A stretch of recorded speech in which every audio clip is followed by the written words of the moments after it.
opportunity for questions, and assuming that there may be many people who would like to ask a question, we'd ask you to be brief in your presentation of the question, and Evelyn will respond. There's a microphone over there. If you'd like to line up at the microphone, we'll recognize people from there.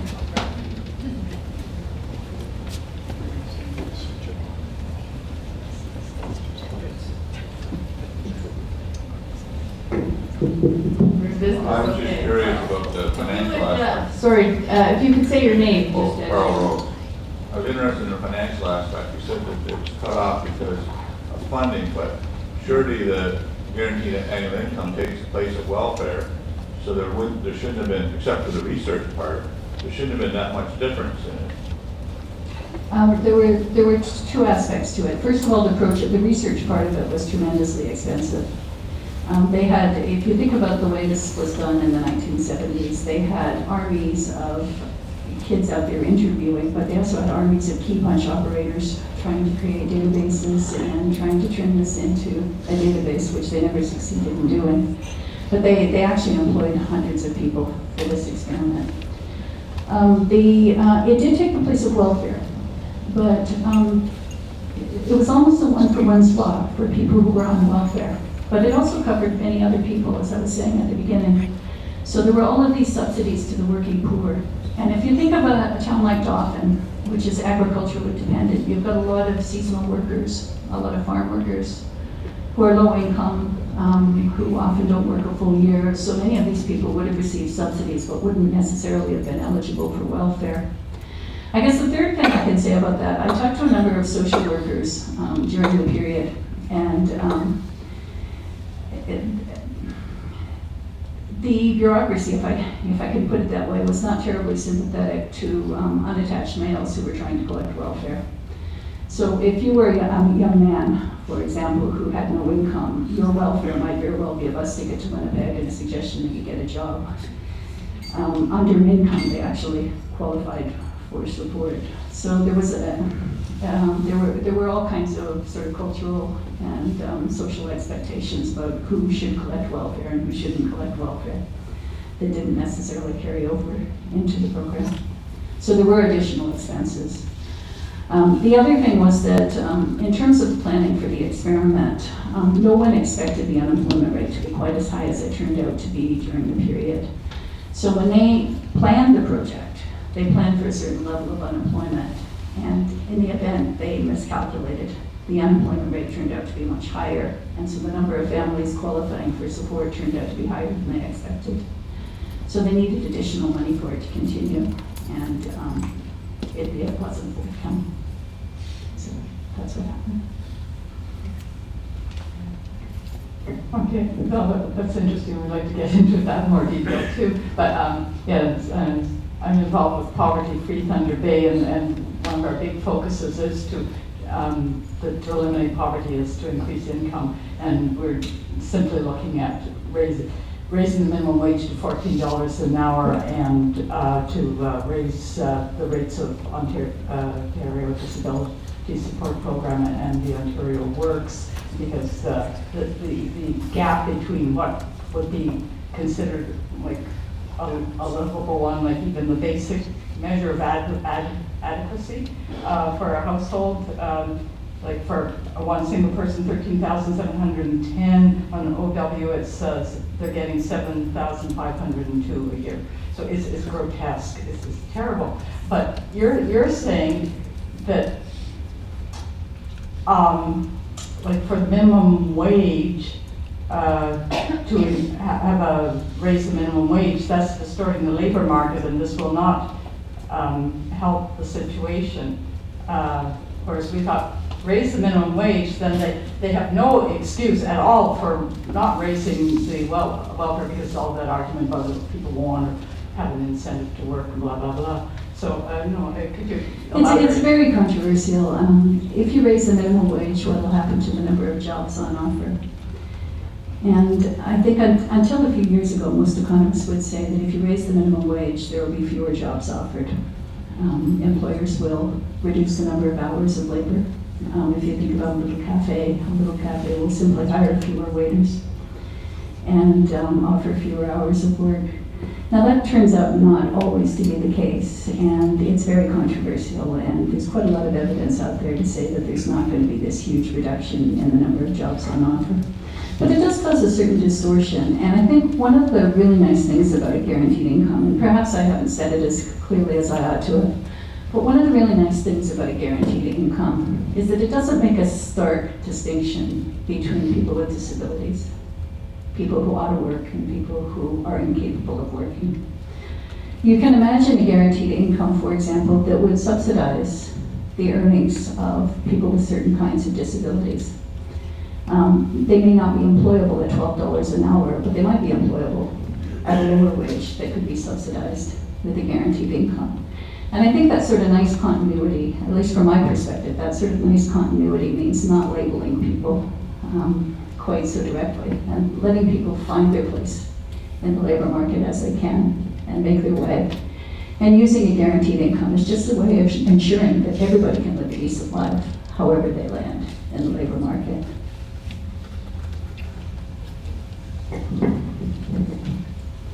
Hi, Dr. Forget. My name is Bruce Hire. It's great to hear such wonderful science, and wouldn't it be wonderful if once again we had policy based on science rather than science based on ideology. I, for many years, have been espousing some sort of guaranteed annual income, and the question that comes up again and again is how do you pay for it? Yeah. So I have a suggestion to you and others, and I've written an essay on it, and if anybody sends me an email, I'll be happy to send you the essay. But Canadians, the majority of Canadians now believe that we need some sort of carbon tax. Mm-hmm.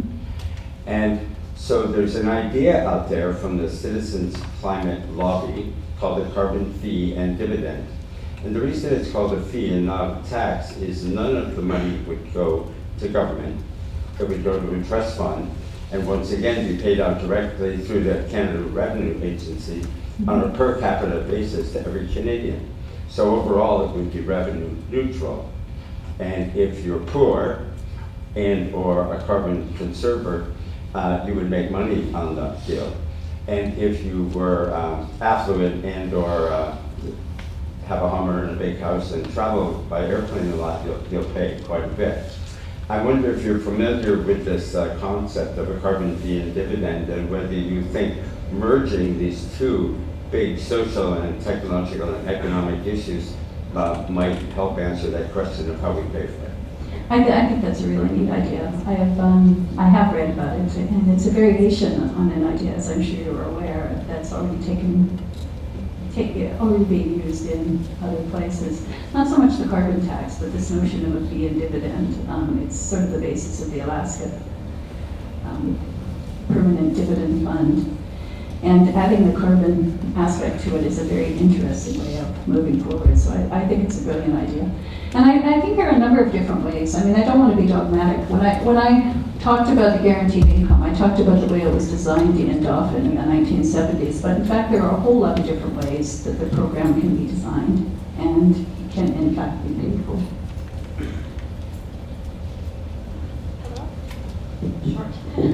Hello, I'm Terry Carter. I'm Chair of Poverty Free Thunder Bay, and Sarah was just up. So we've been on this campaign to raise the rates.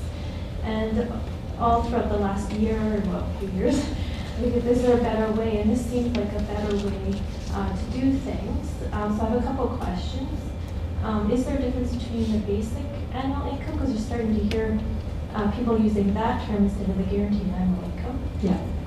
And the second question is, like, how do we start advocating for a guaranteed annual income? Because we did try one time. We were at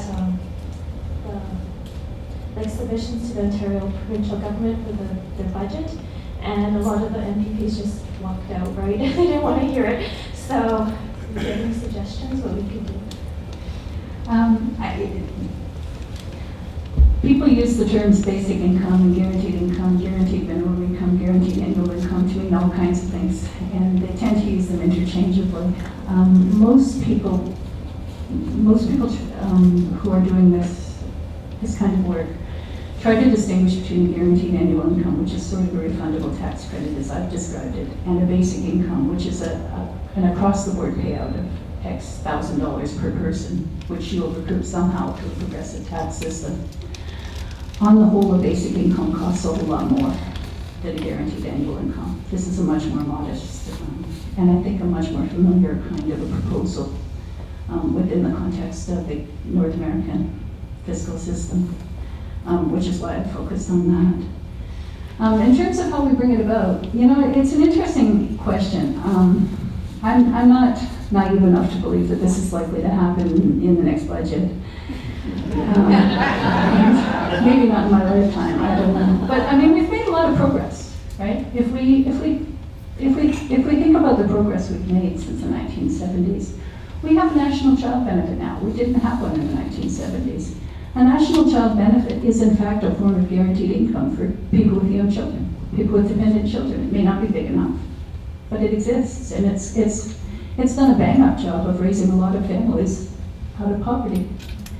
Guaranteed income supplement for seniors is another form of guaranteed income or basic income, and it too has reduced the poverty rate among seniors. So we have bits and pieces of a guaranteed income. The great gaping hole in the system, and the one nobody wants to touch, is what we do about the working poor. What we do about adults who work but don't make enough money working to actually live a decent lifestyle. How do we advocate for that? I think a lot of people have sort of reached the stage where we know something needs to be done. The labor market's not solving that problem. We see the consequences in our healthcare system and our education system in a lot of different places. So we know something needs to be done. And I think the way we advocate it is to ask these hard questions. Start this conversation and just make sure that we're talking about these issues. And even if we don't end up with a guaranteed annual income, we will end up with something better than what we currently have.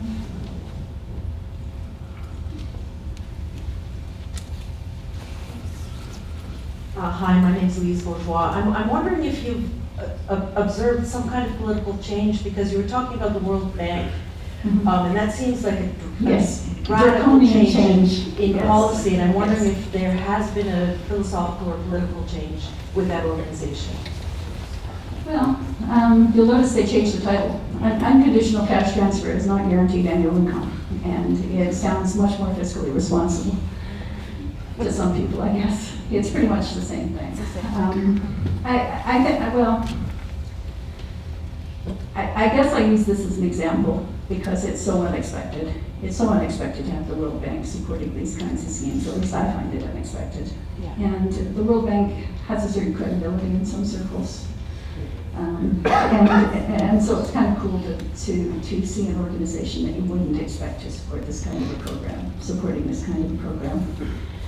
Have I seen a big change in the World Bank? Probably not as much as most of us would have liked to have seen.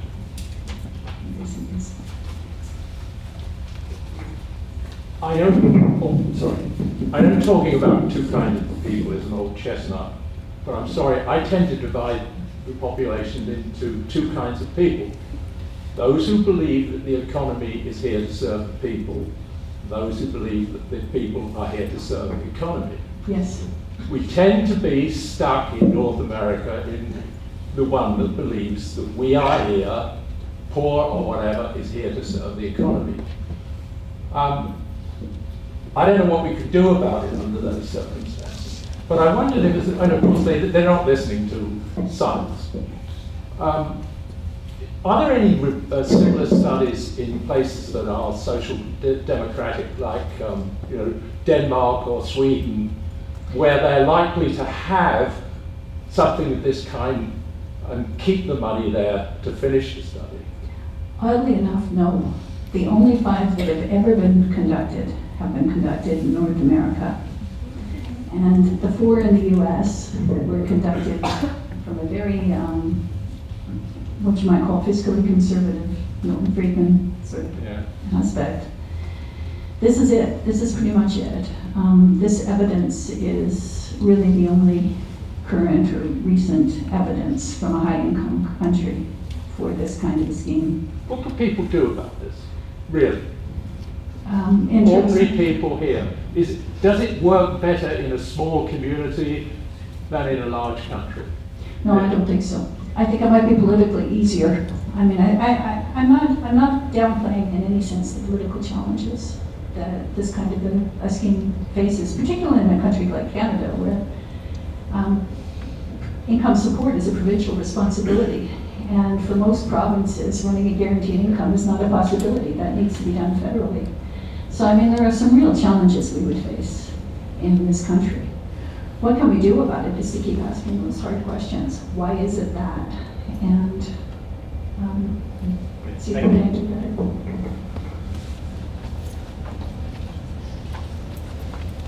Bill King. I was particularly interested in the high school Yes. figures you have for retention. As I taught high school for years, and a lot of teachers said if you could give the kids $20 cash every day, they'd turn up.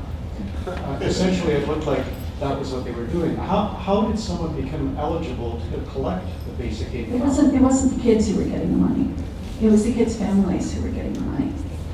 And if you think about decisions that are being made in the summer, for a lot of these kids, a lot of the kids at risk in Dauphin, it would have been farm kids, certainly kids in low-income families. And these families are going to be thinking about their income from all sources over the next year and whether or not they can continue to support this big boy for another year, or whether he should go out and become self-supporting. And a lot of those kids were under tremendous pressure from their families to become self-supporting. And what happened when the families got the guarantee was that they started to think, well, maybe the kid can stay in high school for another year. Maybe we won't put quite so much pressure on them. And so some of those kids did stay in school. And of course it has a nice snowball effect, right? Because everybody in town is eligible. So once some of the kids start going to school, their friends look on and say, well, you know, my friends are staying in school for another year, maybe I'll stay in school for another year. And I think those are the results we see. I was certainly surprised by the size of the effect, but that is what some of the families told me was happening, the pressure from the families for these boys to become self-supporting because they were big families. And the families felt that they simply couldn't afford.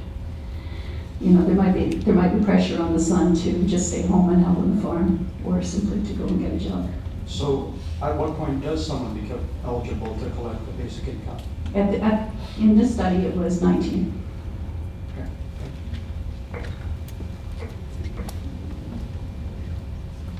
Do we have any other questions? Would that study work today in another community? I think so. I think we'd see the results manifesting in slightly different ways. I don't think we'd see the strong high school completion rate. I think we'd probably see it at college attendance and other kinds of things.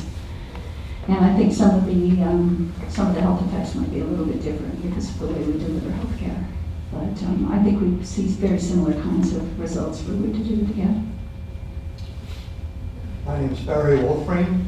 I want to ask, thank you very much for doing your research. Good science, and this is obviously so scanty. But I'd like to ask a devil's advocate question. Sure. You said a big cost of the program was the research that was done concomitantly with the program that paid.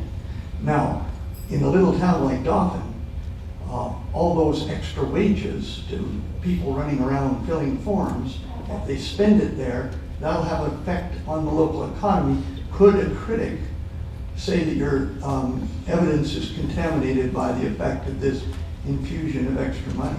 I don't think so, and I don't think so for a couple of reasons. First of all, many of those salaries were paid in Winnipeg. The reason Dauphin was chosen was so that the Winnipeg researchers didn't actually have to stay in Dauphin. It's a 4-hour drive. You can drive out there, do your thing, turn around and drive back. And so for many of the high salaries, those guys went to Dauphin 2 or 3 times during the project. The statisticians were all based in Winnipeg. The people who went to Dauphin were the new graduates of the University of Winnipeg and the University of Manitoba, these kids who were earning minimum wage and set off to go and talk to a bunch of farmers north of Dauphin and probably left Winnipeg for the first time in their lives in some cases. So those kids were probably spending their money, but they weren't making that much money, so I doubt that it would have had the effect that you foresee. One of the reasons there was a saturation site, though, is because the original research director of the study wondered whether in fact there would be macroeconomic effects. If you give everybody a guaranteed income, I mean, isn't that like a good price for a canola? Doesn't everybody just have more money and spend it? You know, so the car dealer does better, and the restaurant does better, and the beauty salon does better. And so they were hoping to find those kinds of effects. I couldn't find any evidence that it actually had that impact, but that's not to say that it wasn't there. But it's a good question. I also, when you first had your preamble, you spoke of being supported by, the program being supported by Milton Friedman. Was he Yes. just supporting research? Do you know anything about that school, the Chicago school, or any of those people actually having another look at their basic assumptions? Or, and I'm also thinking in light of the recent book, The Spirit Level. Yeah. That is, if hard science, very much like epidemiological methodology, if hard science starts to really discount the conservative rule book for how to work a monetary system, is it getting through those people, or does your knowledge reach into that at all? I won't make a political statement. Let me just say that my research depended to a very large extent on the existence of a long-form census. And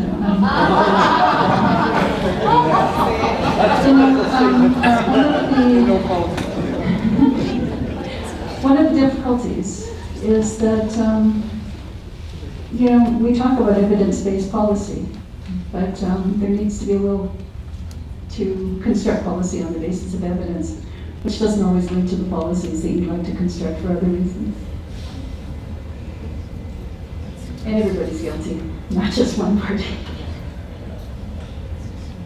Hi, my name's Lisa Hessler. This kind of touches on what he was talking about. I'm just curious about, because it was also an economically focused study, if there was much as far as comparing the amount of money invested, not on the side of paying your scientists, but just the amount of money invested per person for their income, based on the amount of services that were saved across the 4-year period. Nice cost-benefit study. Yeah. Yeah, no, it hasn't been done. In fact, I'm doing it. I'm sort of working on that right now. The cost of this kind of a program depends very much, it's very, very sensitive to how you design it. And there are really 3 aspects that you've got to think about. First of all, does a guaranteed annual income replace existing social programs, or is it an add-on program? If it replaces existing social programs, then you can take all the money, and we're already spending lots and lots of money on social programs. You can take that money and spend it in different ways and get better outcomes. If it becomes an add-on program, then it becomes much, much more expensive, because you keep everything you've already got and then have to find additional money. The other 2 aspects, given the design in Dauphin, the higher the basic payout, obviously the more expensive it is, and the lower the tax back rate. That is, the more of the benefits people can keep as they earn money on the labor market, the more expensive it gets. And when you fiddle those parameters, the costs of the program become dramatically different. I have one other question.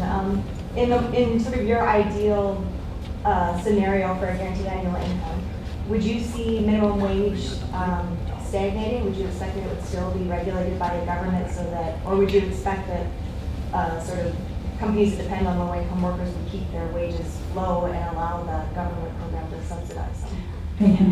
There's a real risk with that, and I think you still need government control of minimum wage, because there would certainly be a strong incentive for companies to, seems like, keep wages low and collect the rent. So I think you need that. Thank you.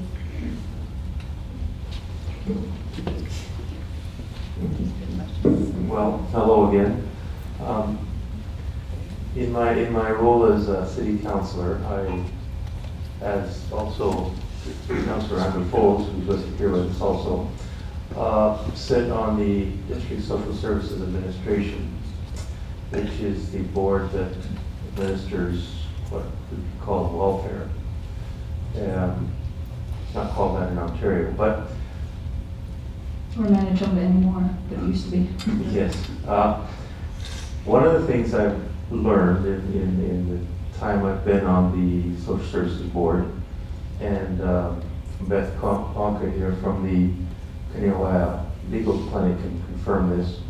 There's, as you said, a huge amount of time spent by very capable people administering these programs. And my ears perked up when you said that earlier. And those people, and by capable people like Beth, who try to defend people who are trying to access those programs, have been denied. So it's a rather unproductive way for intelligent, capable people to spend their time. So I'm very interested in what you said, that this might allow society to make better use of that, to say nothing of alleviating people who are trying to access an income, the problems in accessing that same income. But the research that you've given us, or the research you've been involved in, seems to be limited to one city in Canada and maybe 4 in the United States. And of course, the criticism is going to be, well, that's not a sufficient sample to elaborate policy on. So are you in contact with others who are working on this, and do you have any links that could be followed so that we could make an argument that, well, there's actually a larger body of data that could result in some, looking at some policy changes? That's my question. There are groups of advocates out there. BN Canada, Basic Income Earth Network, which is an international organization of people who are interested in basic income. So there are lots of different organizations that you can connect to. US Basic Income Group is another one. So there are lots of advocates that you can connect to, and lots of resources you can connect to on those particular web pages. I guess, to me, that's an easy criticism. The sample's not big enough. It's only one city. It's not generalizable. I guess I have to ask how many times we have to demonstrate what seems obvious. We know that everybody knows that people don't quit well-paying jobs to live on 2/3 of the LICO. Everybody knows that. Nobody quits jobs that pay well in order to live on social assistance rates. It's just not something that happens. And yet, always the criticism comes back that, well, people will quit their jobs. We can show over and over and over again that that isn't the case, but people still believe it is the case. Do we need more evidence that the cost of delivering health care will decline if we can reduce poverty rates? Well, I don't think so. I mean, this is the only study of the guaranteed annual income that shows the impact, but I can cite study after study after study that shows the biggest risk factor for particular illnesses is poverty. I think I began by saying, I'm not sure whether I mentioned it or not, I actually work in a downtown hospital in Winnipeg. And you walk through the hallways and you realize that what you're treating is the sequelae of poverty. You're treating poverty. You're not treating massive infections, or if you are, they're worsened by poverty. What you're dealing with is poverty over and over and over again. And everybody knows that. Everybody who works in the system knows it, and we see it over and over again in every other field. So how many times, there are people who won't be convinced no matter how much evidence is presented. And I guess it's very easy to get frustrated at the constant calls for, well, we need another pilot. Again, there's another decade lost while we're gathering data to demonstrate what we've already demonstrated 40 years ago. Let's have Jennifer's question be the last. I'll make it really short. One of the reasons I think that experiments like this don't get taken up is that sometimes poor people don't vote as much as middle-class people and rich people. Do you know anything about the voting behavior in Dauphin? And this must have been widely talked about in the last Olympics. So how, in terms of fighting for programs like this, tell us a little bit, maybe really briefly, about the political impact. It's interesting you asked that. Dauphin was added to the study. The researchers were not interested in Dauphin. Dauphin was added to the study as a political addition. The researchers were interested in the labor market in Winnipeg, and they thought Dauphin wasn't very interesting. But it turns out that the farm interest in Manitoba, certainly in the 70s, was very important. And the notion that you would dump all this money into Winnipeg and not allow everybody outside of Winnipeg to benefit was just not on politically. So part of the reason there was never any analysis of the Dauphin material was because nobody cared about the Dauphin material ever. It was just something that they had to do because the premier said they had to do it. And so they went out and they got that data on Dauphin, and then they put it in boxes and promptly lost it because they didn't care about it. And so I mean, that's part of it. I don't know. I don't know. I mean, I think that there's a lot of support. I've gone around the province many, many times and talked to all kinds of groups. And there seem to be a lot of people who think that the idea of a guaranteed annual income is at least worth talking about. And yet it doesn't seem to be on the political agenda. And I can't answer that question. I guess I was thinking in the same way that you did that very clever data collection, finding the health impact. I wondered in the voter bank, if you could capture that in another direction. It would be interesting to. It would be interesting to try. It's a great idea. Thanks, Fred. Thank you for your very insightful questions. And as the Prime Minister might say, the question period is now closed.